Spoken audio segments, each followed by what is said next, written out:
Bueno, hola, buen día, ¿cómo andan? Un placer estar acá, veo muchas caras conocidas. Lindo día para hacer un asado también. Bueno, mi nombre es Agustín Serrano. Para los que no me conocen, hace más de 10 años que vengo boyando en el mundo de la seguridad. Pasé por diferentes compañías, tengo una característica, digamos, que habla de mi carrera, que soy una persona muy inquieta y no soy una persona de hacer carrera, de quedarme a hacer carrera, ¿no? Entonces, eso digamos, bien o mal, me hizo pasar por diferentes compañías, conocer diferentes realidades, diferentes tipos de management y poder identificar ciertas cositas que sé que funcionan, porque lo he visto en diferentes lados, y ciertas cositas que sé que no funcionan, porque también lo he visto. Así que bueno, la idea de esta charla es un poco contarles acerca de esas cosas que yo entiendo que funcionan y las que no, basadas en mis últimos años que fueron exclusivamente en compañías del tipo startup, ¿no? Entonces, mi idea para esta charla, para ustedes, me gustaría que se lleven una correcta configuración del mindset para entender, digamos, cómo se puede aplicar seguridad en una startup, ¿sí? ¿Qué implica trabajar en una startup? ¿Cómo piensan las startups? Contarte algunas cosas que deberían ser prioridad si estás armando el roadmap de seguridad para una compañía del tipo startup. Evitarte algunos errores que muchos me pasaron a mí, otros no me pasaron específicamente a mí, pero lo he visto en las compañías en las que he estado. Y la motivación más grande es ayudarte a empatizar si estás en el equipo de seguridad con la organización y si sos parte de la organización, quizás estás dirigiendo un equipo de seguridad, a lo mejor sos, no sé, CTO, sos uno de los founders, sos product owner y te tocó ahora como desafío dirigir un equipo de seguridad en la compañía. Es un poco darte algunos consejos para que sepas cómo desafiarlos, para que puedas ayudarlos, digamos, a plantearse un roadmap que sea coherente. Entonces, bueno, vamos a arrancar de movida con un poco de contexto, ¿sí? Para entender un poco de qué estamos hablando. Si tuviéramos que hacer una definición así vagamente de lo que es una startup, es una compañía emergente, ¿sí? Que busca desarrollar un producto o servicio innovador, frecuentemente basado en tecnología, que viene a resolver como determinada problemática de la sociedad o del mercado, ¿no? O sea, se juntan un grupo de personas, los founders, desarrollan una idea, dicen, che, esto estaría buenísimo. Salen a buscar financiamiento, sea de capitales privados, capitales públicos, familiares, amigos, o ellos mismos de su bolsillo. Y uno podría pensar, digamos, que esa es la parte más difícil, ¿no? Tener una idea y salir a buscar guita. Pero no, la parte más difícil es llevarlo adelante, ¿no? Y en general son compañías que necesitan moverse rápido, básicamente, fundamentalmente por 3 razones. Primero, para validar su tesis en el mercado lo antes posible, con un producto mínimo viable, ¿sí? Esto es, aparte de ser un requisito generalmente de los inversores, porque saben que las compañías que tienen un mejor time to market tienen mayores probabilidades de éxito. La realidad es que la startup necesita tener feedback rápido del mercado para entender si la idea que ellos tuvieron realmente tiene validación en el mercado, ¿no? Porque los papeles puede ser muy lindo, pero cuando lo llevas a la práctica puede ser un completo desastre y la historia está llena de completos desastres. La segunda razón es para desarrollar ventajas competitivas frente a sus competidores. Cuando surge una startup con una idea, en general no surge una, ¿no? Hay 20 tratando de hacer lo mismo, ¿no? Y hay como un morbo particular porque muchos de los que están detrás de esas empresas invirtiendo, quizás son los mismos, ¿no? Es el mismo fondo que le pone guita 5, 6, 7, 15 startups que hacen lo mismo, con la idea de que aunque sea que una le vaya muy bien, ya, digamos, justifica toda esa inversión. Entonces, es una competencia feroz para ver quién llega antes al mercado. Los pioneros siempre tienen prioridad. Para ver quién lanza un mejor feature al mercado antes que el resto, ¿no? Por ejemplo, no sé, TikTok no la conocía nadie. De pronto lanzan los videos cortos y son un boom. Después todo el mundo hizo videos cortos, pero bueno, el que llegó con ese feature antes tiene como la prioridad y ganó esa porción del mercado. Y la tercera, la más importante, es conseguir ser autosustentables antes de agotar su capital. Y esto es muy importante porque la mayoría de las startups, sobre todo las que a nosotros apuntamos, ¿no? Las que nos contratan a nosotros, son compañías que apuntan al volumen, ¿no? Y bueno, llegar a ese volumen lleva un montón de tiempo, lleva un montón de inversión y en el mientras tanto no generan profit. Entonces tienen que bancarse con lo que levantaron en sus rondas de capitales. Entonces, el gran hito, digamos, de una startup sería llegar a eso que se llama break-even point, que es el momento donde los ingresos, lo que ingresa, digamos, por venta de productos o servicios, alcanza para cubrir todos los costos de la operación, incluyendo los costos fijos y los variables. Y a partir de ahí, digamos, se puede decir que es todo profit. Entonces, bueno, cuando uno entra a una startup, nosotros estamos como influenciados por muchos casos de éxito, ¿no? Conocemos un montón de empresas, no sé, locales, por ejemplo, Ualá, Mercado Libre, internacionales o del resto de la región, que sabemos que llegaron a ese estatus tan codiciado de unicornio. Y uno piensa que una startup puede ser unicornio en cuestión de tiempo, ¿no? De hecho, uno tiene la tendencia a pensar que el primer objetivo de una startup es salir a cotizar en bolsa, ¿no? y multiplicar su valuación. Muchas veces recibimos stock option cuando entramos y decimos, mañana voy a hacer millo porque esto va a valer una fortuna, a pesar de que yo no conozco a nadie que haya podido vender sus stock options. No sé si ustedes conocen alguno. Si conocen, me escriben después. Pero bueno, uno tiene una expectativa muy alta, ¿no? Pero la realidad, según las estadísticas, marcan otra cosa. Y esta es la más cruda, ¿no? El 90% de las startups fracasan. O sea, el 90% de las compañías que surgen para desarrollar este producto o servicio innovador, en general fracasan. Y dentro de las primeras razones por las cuales fracasan, la primera, no sé si lo leen ahí, dice no market need. O sea, no pudieron validar su tesis en el mercado. Simplemente fueron con su producto o servicio y se dieron cuenta que no había suficiente demanda o no había demanda. Por diferentes razones, no importa. La segunda es run out of cash. O sea, se quedaron sin financiamiento. Este es el gran cuco de las startups, ¿no?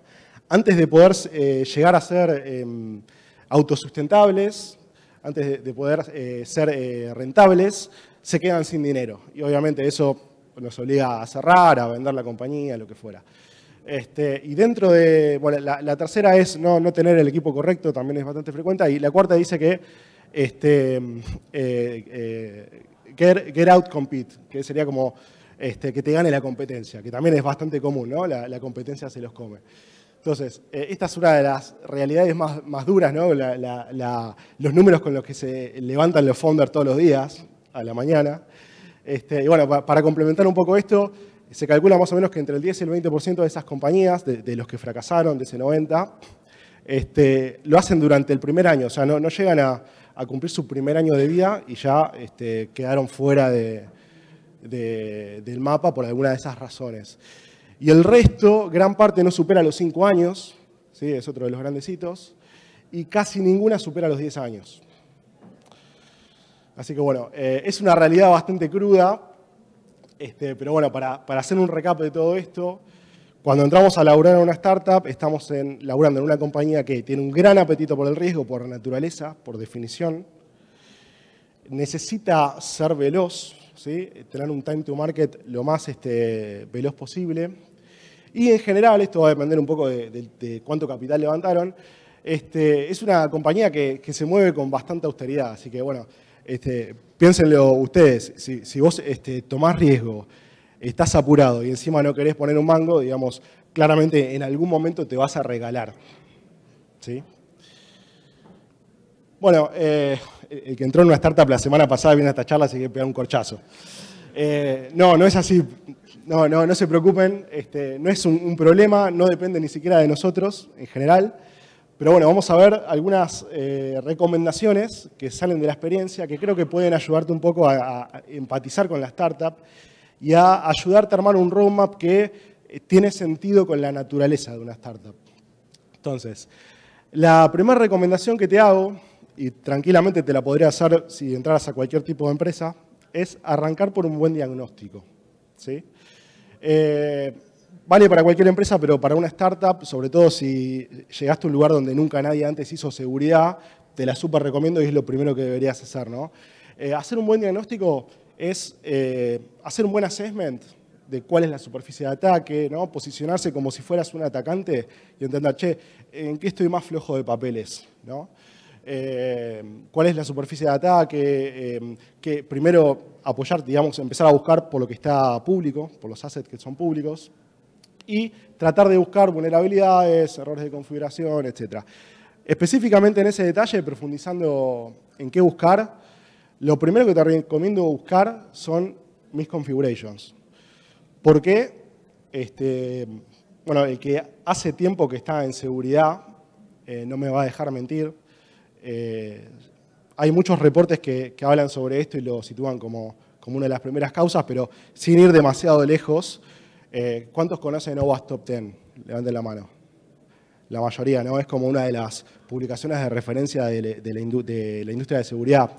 Para los que no lo conocen, es justamente una publicación de referencia que sale cada 3-4 años, más o menos, y que trata como de reunir las 10 vulnerabilidades más frecuentes en la web. Al principio era aplicaciones web nada más, después surgieron varios top 10 relacionados con temas más de nicho, más específicos, pero el que importa generalmente, el de referencia, es el de aplicaciones web.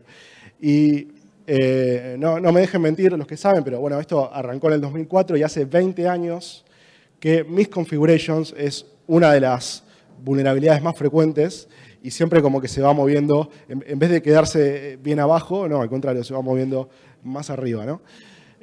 Así que lo más probable es que ustedes entren en una compañía que haya algún tipo de error relacionado con misconfiguration.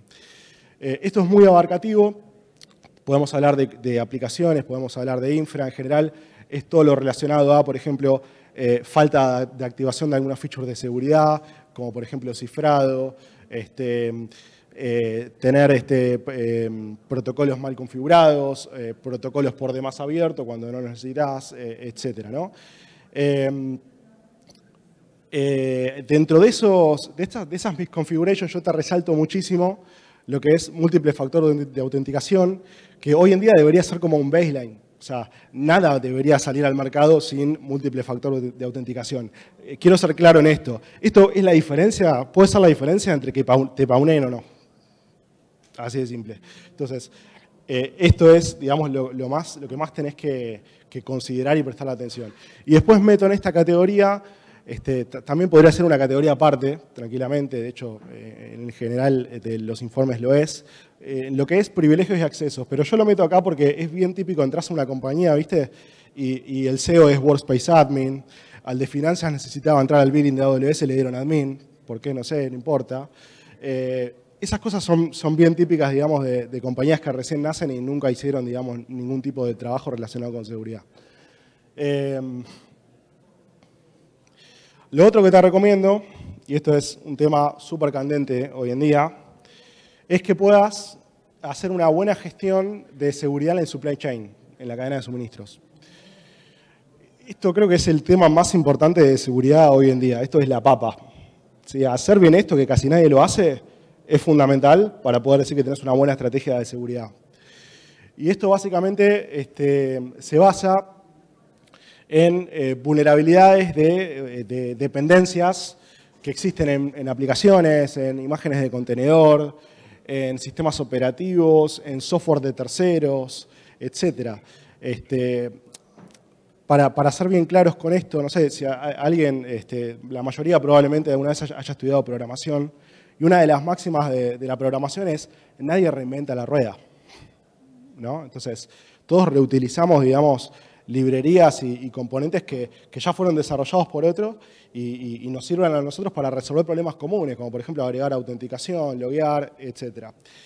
Muchas de esas dependencias, de esas librerías comunes, de vez en cuando se encuentran vulnerabilidades que son realmente muy críticas, ¿no? Se me viene a la cabeza, por ejemplo, Log4j, ¿no? Esto pasó hace 2 años más o menos, de la librería Log4j. Log4j es, digamos, es el estándar de facto para loguear en Java. O sea, Java está en todos lados. ¿Sí? Es uno de los lenguajes más populares. Tenés que hacer una aplicación, tenés que loguear, vas a usar Log4j. O sea, bien cross, ¿se entiende? Sin embargo, una vulnerabilidad en ese tipo de librería está hace bosta, digamos. Hoy en día, 2 años después, todavía la están explotando. Entonces, digamos, es bien importante esta temática. Y de hecho, recuerdo la semana pasada haber leído un comentario de una persona que trabaja en Datadog, haciendo un comentario con ironía, diciendo, hace casi un año que la imagen oficial de CentOS en Docker Hub no se actualiza. ¿Sí? Se deprecó, para los que no saben, CentOS está deprecado, ya no se mantiene. Sin embargo, si vemos las descargas de la semana pasada, 400.000 veces fue descargada. Esto es, digamos, una imagen bien clara, digamos, de lo que pasa con supply chain. Es muy común, digamos, caer en ese tipo de errores y, bueno, dar pie a diferentes tipos de vulnerabilidades que ni nos damos cuenta. Además, cuando las dependencias son bien anidadas, ¿no? Es la dependencia de la dependencia de la dependencia. Es súper complicado. Bueno, software de terceros también tuvimos casos, no sé, se me viene a la mente SolarWinds, ¿se acuerdan? Digamos, podés estar instalando un software de un tercero que confías que esté tranquilamente vectoriado. Es un tema candente. Bueno, la tercera cosa que te recomendaría que busques bien en ese diagnóstico es secretos. Yo te puedo apostar, o sea, saco la billetera y apuesto todo lo que tengo acá, que vos agarrás los 3 repositorios de GitHub, GitLab, lo que uses, más populares de tu compañía, corres una herramienta como Gitleaks, Trufflehawk, lo que sea, que busques secretos en commits, y yo te lo firmo acá que vas a encontrar al menos uno. No importa si después ya es válido o no es válido, pero yo te lo firmo que vas a encontrar uno. Porque es un error muy típico de los desarrolladores, ¿no? Están desarrollando localmente, bueno, ponen su key, digamos, ahí para no hacer el quilombo de meterlo en un keystore o lo que fuera. Se olvidan, comitean, y en determinado momento dicen, qué boludo, puse la key, bueno, la borro, comitean arriba. Digamos, Git es un sistema de registros, o sea, se está registrando todo lo que vos estás comiteando. Y cuando vos lo pushes a main, digamos, eso va a vivir en main. Entonces, es una vulnerabilidad, es un error bien típico que después puede dar pie a un data breach, básicamente. Y esto le ha pasado a grandes compañías. Ahí tenemos el ejemplo de Microsoft, Toyota, pero hay miles que le ha pasado lo mismo. También te recomiendo que te fijes muy bien en las configs. Esto también es un error muy típico, poner secretos en configs. Y en los parámetros. ¿Sí? Yo en mi carrera me he dado cuenta que algo muy típico que hacen los desarrolladores, por ejemplo, cuando trabajan en AWS, es, bueno, la Lambda, por ejemplo, necesita hacer un request a una API, y bueno, el secreto lo van a buscar en el environment, ¿no? Y meten el secreto del environment como si fuera, no sé, un keystore. Y eso está ahí, ¿no? Y otra cosa que hacen, por ejemplo, quieren iniciar una instancia de EC2, hay algo que se llama user data, que es como un script que se ejecuta cuando inicia la instancia. Y es muy común encontrarse secretos en user data, ¿no? De hecho, tengo una herramienta, si les interesa hacer una auditoría sobre eso, en mi repo personal de GitHub que se llama Secrets Shaman, que básicamente, digamos, busca ese tipo de cosas en todas las cuentas de la organización. Otra cosa que es muy frecuente, por cómo funciona Terraform, es muy frecuente que en los state de Terraform, que suelen ser bucket S3, es muy frecuente que allí haya secretos. Entonces, alguien que tiene acceso a buckets, alguien que pueda hacer un getObject sobre buckets, podría tener acceso a esos secretos. Entonces, una recomendación que te hago, tal vez no puedas evitar que haya secretos en los buckets S3, pero sí te recomendaría que uses algún mecanismo para restringir los que pueden acceder a ese tipo de buckets. Puedes usar SSP Policy, puedes meter una bucket policy directamente, hacer lo que quieras, pero evita que todo el mundo acceda a este tipo de bucket porque seguro que hay secretos. Bien, avanzamos. El segundo consejo que te doy es, resolviste lo primero, ahora lo segundo que tenés que hacer es agregar observabilidad, y esto es plenamente importante. Vos no podés gestionar algo que no conocés. Entonces, una sugerencia que te hago es, si tenés algo de presupuesto, conseguite una buena herramienta de CIEM as a Service, porque te va a resolver la vida muchísimo, ¿no? Hay muchos que lo que hacen es, entran, no tienen guita, bueno, ponen un Elastic, y después mantener ese Elastic, negro, es un quilombo. O sea, lo podés hacer, está buenísimo, pero si tenés algo de guita, una herramienta como esta te soluciona la vida, te da un montón de herramientas integradas para poder automatizar, etc. Y Algo que te recomiendo hacer, este es un ejercicio que yo personalmente lo hago, es utilizar, digamos, este modelo de observabilidad en capas para poder entender cuál es tu gap de observabilidad. Entonces, la idea de esto es, desde el Cloud Service Provider hasta la data, bueno, ¿qué observabilidad tenés en cada capa? Y a su vez pregúntate, ¿qué controles tengo en cada capa? Y a los controles definirlos como preventivos, detectivos o responsivos. ¿Sí? Si vos haces este ejercicio y lo haces bien, esto te va a dar inputs espectaculares para que vos puedas hacer un buen roadmap de seguridad basado en el gap. Bien, tercero, ¿cuántos trabajan en equipos de ingeniería? La mayoría. Bien. Uno de los vicios más típicos de los equipos de ingeniería, me ha pasado a mí trabajando en equipos de ingeniería, es la sobreingeniería. Digamos, es cantado que un equipo de ingeniería cae en algún momento en este vicio. Para ser bien gráficos, nunca falta el loco, ¿viste? Que viene y te dice, che, ¿y si hacemos un anti-malware? No, porque vi esta gente que es open source y bueno, le agregamos una capa de orquestación acá, unas API, y bueno, nos hacemos alta solución de malware y no ponemos un mango. A ese pibe partirle lo que tengas a mano en la cabeza porque yo te digo por experiencia, ahora te lo voy a explicar bien, pero por experiencia, esas cosas no escalan. No escalan. Llega un momento que todo el tiempo que invertiste, todo el desarrollo que invertiste, en general no va a dar buenos frutos. Te va a requerir que armes un equipo de desarrolladores específicamente para eso y eso tampoco escala.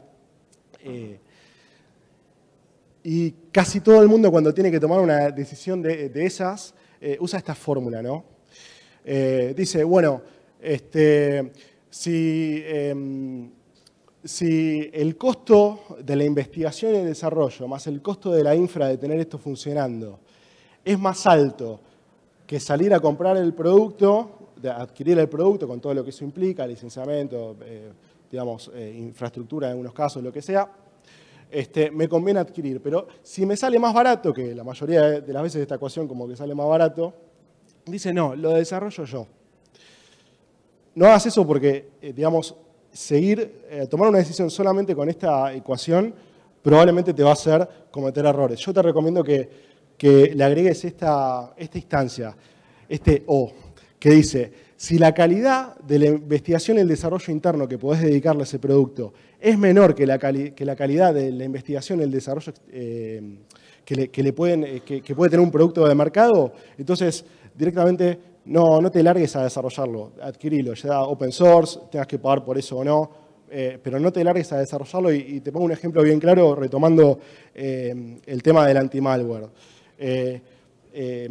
Las empresas que desarrollan anti-malware, o sea, tienen un equipo de 50 desarrolladores trabajando en eso, que se están fijando cuáles son las últimas tendencias en malware, que se están fijando cuáles son las últimas actualizaciones del sistema operativo, porque una actualización del sistema operativo te puede romper todo.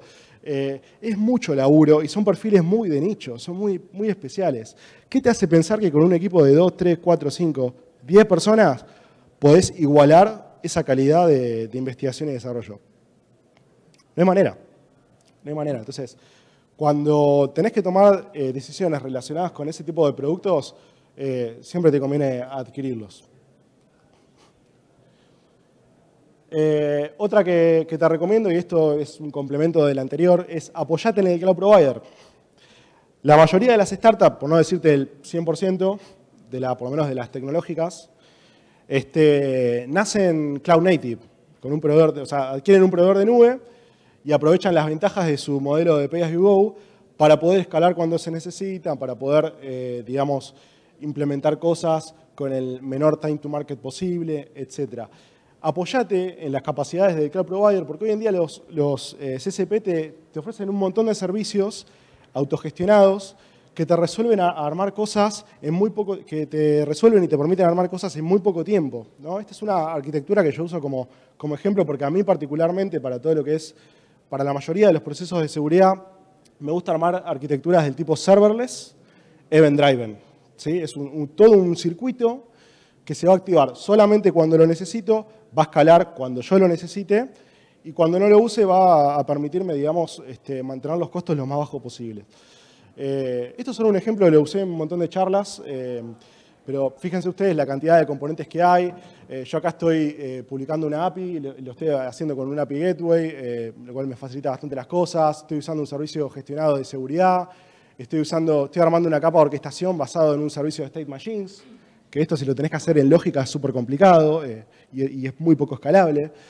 Bueno, estoy usando el servicio de serverless de Lambda, tengo una base de datos gestionada, no tengo que hacer mantenimiento, eso está buenísimo. Bueno, esto es solo un ejemplo, pero hay un montón de cosas que podés hacer con servicios gestionados del provider que te resuelven muchísimo la vida. Yo te recomiendo que te apoyes, digamos, en los servicios de cualquiera sea el provider que estés utilizando, AWS, GCP, Google o cualquier otro. Entonces, otra cosa que te recomiendo, y esta es una de las máximas de DevSecOps, es Shift Left Security, que sería como llevar la seguridad lo más cercano al producto y en la etapa más temprana posible. ¿Sí?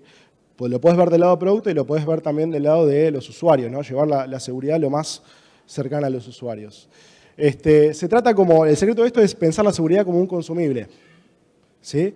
Y un consumible que interactúa con el mismo ecosistema de plataformas que la empresa ya está utilizando. ¿Sí? Una cosa que no te recomiendo es introducir un proceso que la gente no está acostumbrada a utilizar. ¿Sí? Te muestro algunos ejemplos puntuales para que se entienda, ¿no? Este es un ejemplo de seguridad proactiva. La empresa usa GitHub.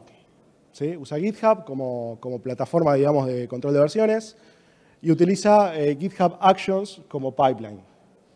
Entonces, es una muy buena idea integrar herramientas en GitHub que te permitan hacer este tipo de cosas, que te permitan, por ejemplo, en cada commit, darle recomendaciones sobre el mismo código que está comiteando la persona. En este caso, la primera es GitLeaks. Es una herramienta que busca, la mencioné antes, busca secretos en el código. Entonces, si encontraste un secreto, avisale al tipo antes de que mergee, ¿sí? Lo va a tener que rotar probablemente, o si es un falso positivo o se trata de algo que en realidad no es un secreto, también puede, digamos, agregar una excepción. Esto a su vez está mandando una alerta al equipo de seguridad, el equipo de seguridad tiene que acercarse, asegurarse de que se rotó, etc. La segunda que se ve acá es una herramienta que se llama, son estas dos en realidad, que se llama Slither, que es los que entienden un poco de blockchain, es una herramienta que escanea. Es un escáner una herramienta de static analysis sobre smart contracts. Entonces, básicamente, cuando se comitea un cambio en un smart contract, hace un análisis, te dice, che, acá me parece que le estás pifiando por esto, te da una explicación y te da una idea, digamos, de cómo solucionarlo. Y la de abajo de todo, que es esta, es una herramienta de mercado que se llama Checksmart. Lo que me pareció interesante de mostrar acá es que vos podés hacer todas estas sugerencias también directamente en el IDE del desarrollador, al momento que está desarrollando, y eso te evita, digamos, que el tipo comité, que el tipo... Esto es lo más temprano posible que podés hacer en cuanto a nivel técnico, ¿no? Código, ¿no? Ni hablamos de capacitación, ¿no? Otro ejemplo que te doy, el self-service. Esto está buenísimo, funciona muy bien en este tipo de empresas. Cuando vos le acercás la seguridad como un servicio autogestionable al usuario, ¿no? Por ejemplo, esta de arriba, esta herramienta, lo que está haciendo es, está detectando patrones de ataques en el borde y lo que hace es bloquear temporalmente al IP que está originando esos ataques. Pero bueno, eventualmente vos podés estar bloqueando a alguien que en realidad no deberías estar bloqueando. Por ejemplo, un tercero que se está integrando como el orto y está usando las API mal. Alguien que te está haciendo un pentest, un servicio de pentest que vos contrataste, y eventualmente vas a necesitar desbloquearlo. Entonces, esto, por ejemplo, es, digamos, funciona en un channel particular de Slack, donde hay cierta gente que digamos, puede entender qué está pasando y tomar una decisión. Pero básicamente es acercarle esa posibilidad de desbloquearse, de autodesbloquearse al usuario. Y esto que ven acá es un bot de Slack que tiene un montón de opciones, donde básicamente lo que se busca es aquellas aplicaciones, aquellos servicios que gestiona el equipo de seguridad, es dar la posibilidad de autogestionarse esos accesos, ¿no? Esto básicamente el tipo o la tipa pide un acceso, ahí se ve Okta, AWS, el acceso a la VPN, lo que fuera, eso pasa por un flujo de aprobación, hay un flujo de orquestación por detrás y finalmente termina o en un rechazo o en darle ese acceso. Y también este último es un botón de incidentes, ¿no? Che, Si estás viendo que está pasando algo raro, te doy la posibilidad de que me lo reportes lo antes posible. Vamos a meterle rapidito porque nos queda poco tiempo. La sexta que yo te recomiendo es trabajar sobre la cultura de seguridad. Y esto es algo que tenemos que maquinar desde el día cero. Esta idea de seguridad es un trabajo de todos. No porque yo sea el equipo de seguridad voy a ser responsable de las cagadas que se manda toda la empresa. O sea, la seguridad es algo que tiene que estar en el mindset de todo el mundo. Y esto es algo que podés trabajar sobre todo desde los espacios comunes, ¿no? Aprovechar los espacios de tipo all hands para comunicar novedades, contar qué está pasando en la industria. Si hubo un incidente en la industria, contalo. Digamos, nada genera más empatía o más preocupación en los founders que entender que al competidor directo se la pusieron, básicamente. O sea, atrás de eso viene la pregunta, che, ¿qué estamos haciendo para que no nos pase a nosotros? Y está buenísimo que pase eso. Aprovechar canales de comunicación diarios. En general, la mayoría de estas empresas se manejan por herramientas colaborativas del tipo Slack. Sea Slack o sea lo que vos quieras, lo que usen en tu empresa, es una muy buena idea utilizar estos canales para difundir noticias, para mandar trainings cortos, etc. De hecho, la siguiente recomendación es traten de hacer trainings cortos que sean muy puntuales y que tengan algún tipo de incentivo, porque el kudos está todo bien, sí, las manitos, el aplauso, todo lindo, pero bueno, de vez en cuando tirá un hueso, ¿viste? Algún voucher, alguna picadita, qué sé yo. Eso incentiva a la gente a que realmente tome estos cursos que cuando no pasa eso, cuando no hay incentivos, en general la participación es muy poca, ¿no? Y bueno, la última que te recomiendo, esto es una frase de un amigo que me encanta, no sé si está por ahí mi amigo, dato mata relato, ¿no? Entonces, probablemente entres a una compañía donde tengas que convencer a la gente de que tengan que integrar features de seguridad.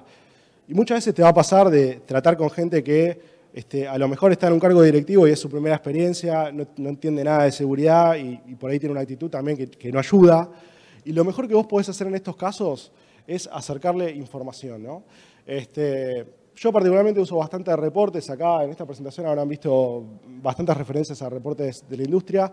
Este es uno de los tantos repos que hay por ahí que se dedica a recopilar, digamos, reportes de la industria. Van a ver de diferentes años, están los de 2023 y de para atrás también.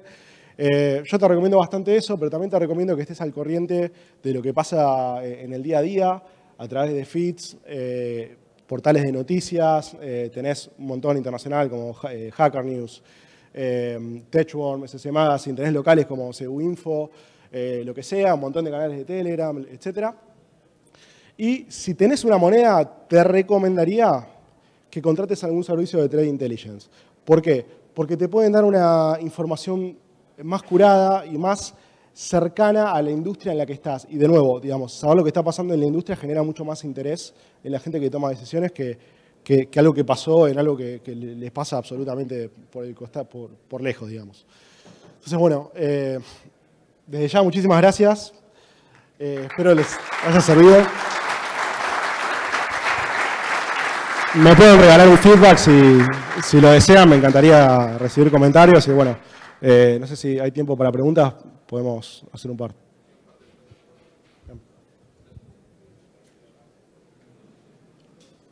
¿Cómo lo manejamos, chicos? ¿Se levantan la mano o qué? Ah, ok. Bueno, ¿alguien tiene una pregunta? ¿Todo bien? Muy bien, muchas gracias.